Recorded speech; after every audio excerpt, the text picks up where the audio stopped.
So the hype for Resident Evil 9 has gone down a lot since it wasn't revealed at Summer Game Fest. I mean, when you compare the start of the year to now, Resident Evil leaks and rumors were at an all-time high, with different reliable leakers battling it out about whose sources were right and whose sources were wrong. And trust me, us Resident Evil content creators were eating it up. But now that things have slowed down a bit, it's allowed each of us to go back to coming up with our own theories, predictions, and honestly, just our all-around personal wish list for what we want in the next numbered entry of our favorite video game franchise. So, on today's episode, I want to dive into that wish list as I look at probably the most important element of RE9, the main character. I want to talk to you guys about 7 different possible main characters of Resident Evil 9 and basically give you guys a ranking based on who I'd rather see as the main protagonist of the game. Anyway, this should be obvious by the way, but just in case, please note that this is my personal opinion as to who I think should be the main protagonist of Resident Evil 9. This has nothing to do with who is my favorite character, who has been rumored or leaked for the game, or anything of that sort.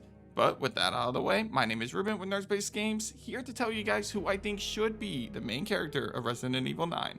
Let's get it. Number 7, Rose Winters. Of the main candidates for Resident Evil 9, Rose Winters is easily at the bottom of the totem pole for me. It's not that I think Rose is a bad character, and I definitely wouldn't mind seeing her again. It's just that I feel like Rose is more suited for a spin-off game due to her powers. Thanks to the abilities that Rose has, it seems like it would be an extremely difficult task to make a horror game feel scary when you have a super powered main protagonist that can basically do anything she wants to her enemies. I mean, without jumping into a full hour-long discussion about what Rose can and cannot do, to simplify it, Rose can just do anything that Evelyn and Mother Miranda can essentially do. And according to Mother Miranda, she could do it better once she learns how to control it. As a character, Rose has a lot of baggage and character development that could be explored in a future game. However, whatever that game is, it won't feel like a traditional Resident Evil game.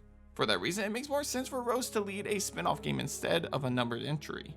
And with the director of RE9 being the same one that brought us RE7, it's highly likely that Capcom is thinking the same thing and that they'd probably rather create a more survival horror focused Resident Evil 9 versus an action horror focused game that Rose Winters would be more suited for.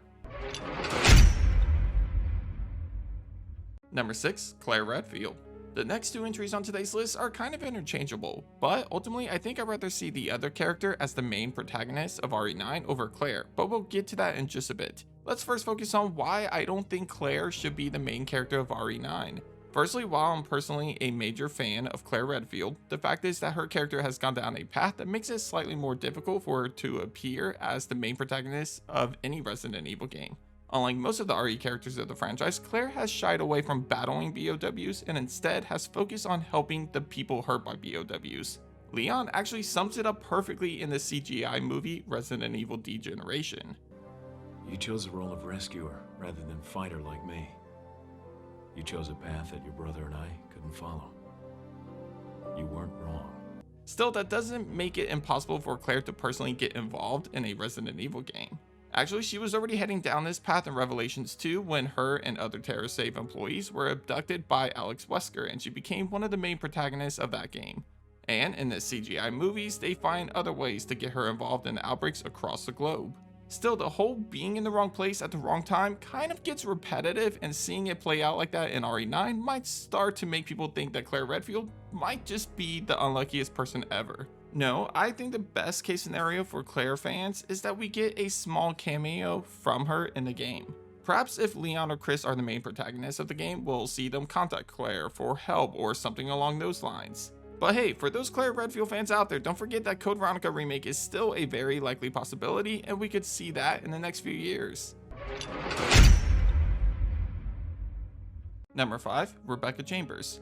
Like I said in the last entry, both Rebecca and Claire are kind of interchangeable for the number 5 and 6 spots, since I don't really think either of them should be the main character of RE9. However, if I had to give the slight edge to one of them, it would be Rebecca Chambers. And there's actually a few good reasons for that. For one, Rebecca is still hands-on in the fight against BOWs, unlike Claire. Sure, she's now on the front lines, like Chris and Leon are, but she's still putting herself at risk every single day by helping the BSAA with developing antiviruses against each new strain that they come across. So it's very possible that we could see Rebecca end up in an outbreak caused at a lab that she's developing antiviruses for, similar to her situation in RE Vendetta. She could also find herself on the front lines to deliver the antidote, similar to what she did in Death Island.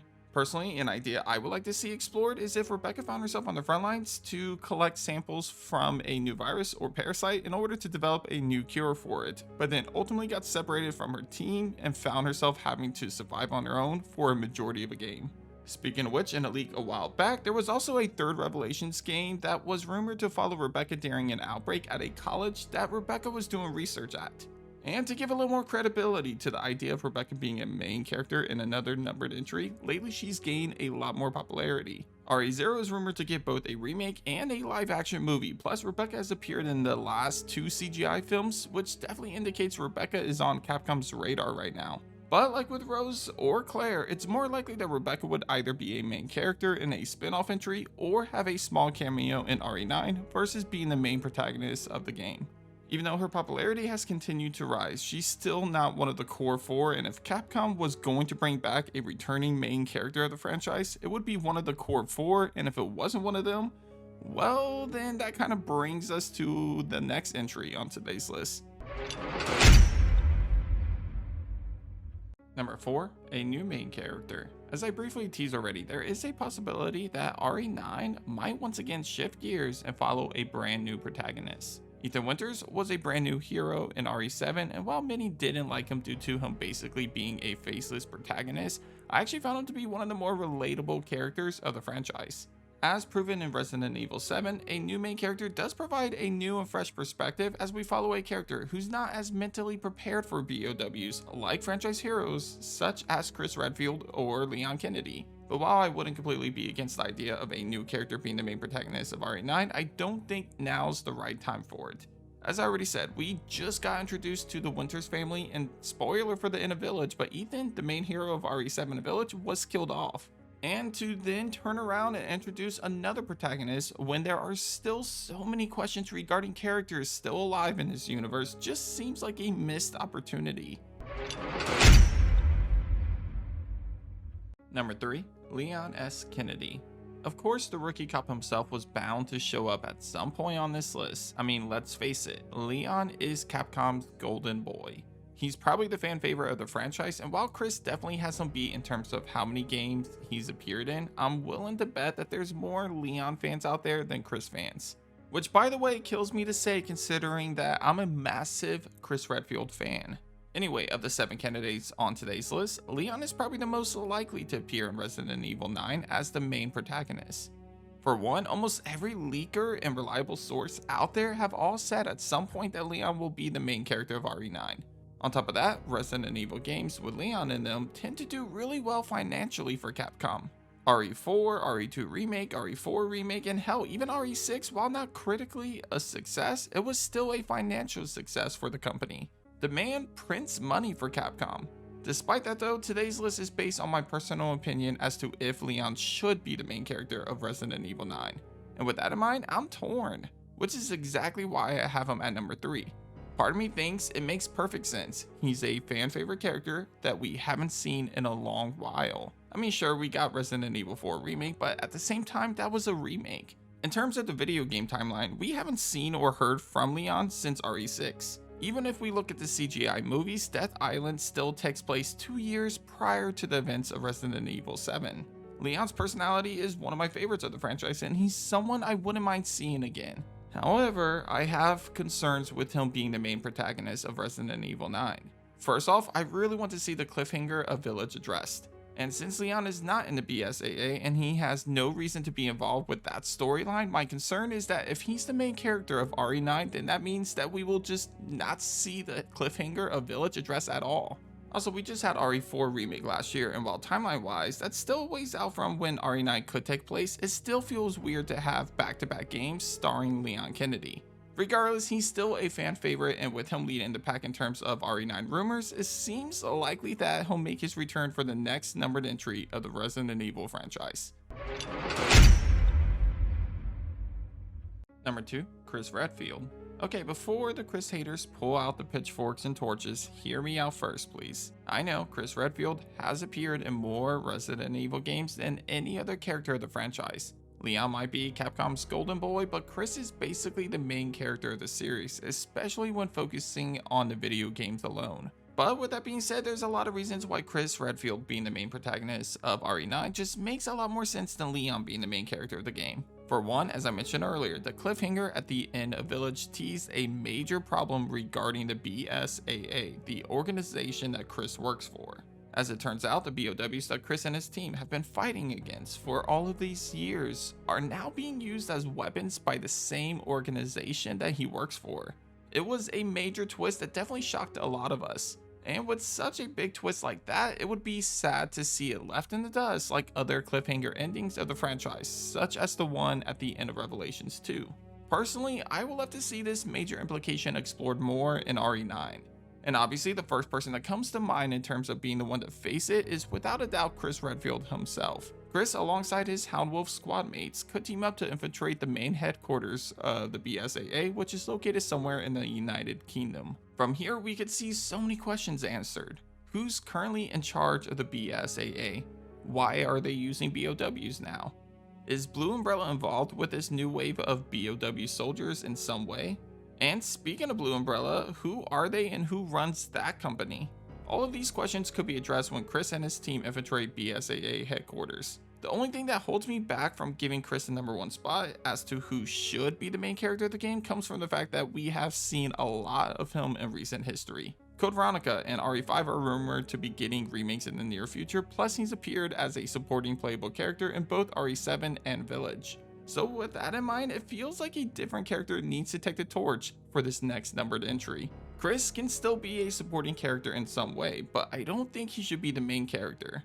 However, I do want the cliffhanger explored in RE9, which means that someone involved with the BSAA in some way needs to be the main character of RE9 for that to happen. And honestly, there's really only one person left that checks all of the boxes. Number 1, Jill Valentine. While Chris Redfield was the one to discover the BSAA's newest secret, he's not the only person within the organization that could lead the next game. The Queen Badass herself, Jill Valentine, is also an agent last we saw. Technically, in terms of timeline in the video game universe, we haven't seen Jill since RE5, and a majority of that game she was under Wesker's control. Then if you draw the CGI movies into the mix, we saw her years later in Death Island, in which she's still recovering from the events of Resident Evil 5, in which she did horrible things under Wesker's mind control device. With all of that in mind, Jill seems like a prime candidate to be a main character once again. In Resident Evil 3 Remake, we saw one of the best versions of Jill in my opinion. I know some fans disagree with that comment, but the Jill I saw in RE3 Remake was a true badass, and the changes brought to her character helped me fall in love with her. If not for the RE3 Remake, which by the way feels weird to say, I think I would have her as my number 4 in the core 4 rankings. Now, thanks to that game, I actually like her more than both Leon and Claire, and that's saying a lot. Anyway, let's deep dive into why Jill Valentine is the perfect main character for Resident Evil 9. Firstly, as I already said, she's a character that has been out of the spotlight for far too long. Actually, unless you take remakes into consideration, Chris, Leon, Claire, and even Ada have all appeared in more recent games than Jill has. Which is kind of crazy to think about considering that she was one of the first 2 main characters of the franchise. Yet, Capcom chose to kind of leave her behind to focus on the other protagonists of the franchise. Another reason why she's perfect for RE9 deals with my concerns about the cliffhanger ending of Village. I feel like if a character like Leon is the main protagonist of the game, then there's a good chance that the cliffhanger won't be addressed at all in RE9. However, Jill is the person that Chris trusts the most. It's his ride or die partner and has been since the start of his battle with BOWs. On top of that, she's also in the agency that Chris is. So hearing about the secret that Chris discovered would definitely motivate Jill to do some investigating of her own in order to figure out what's going on with the organization that she works for. You're a fool. You're a fool! If I die, you'll never find out the truth. I don't mind a little detective work. Another key reason why Jill being the main character of RE9 and potentially future Resident Evil games comes from something that we learned in Death Island. As it turns out, Jill Valentine ages much slower than the normal human being, thanks to her being infected by Nemesis in Raccoon City. This reveal allows Jill to stay young for all future games and movies of the franchise, which essentially gives Capcom a character that they could reuse over and over again regardless of how far into the future the franchise goes. For that reason, it makes a lot of sense for Jill to return in RE9 and become a key character for the future of the franchise. Otherwise, why else would Capcom introduce such a ridiculous side effect to Jill being infected by Nemesis all of these years later?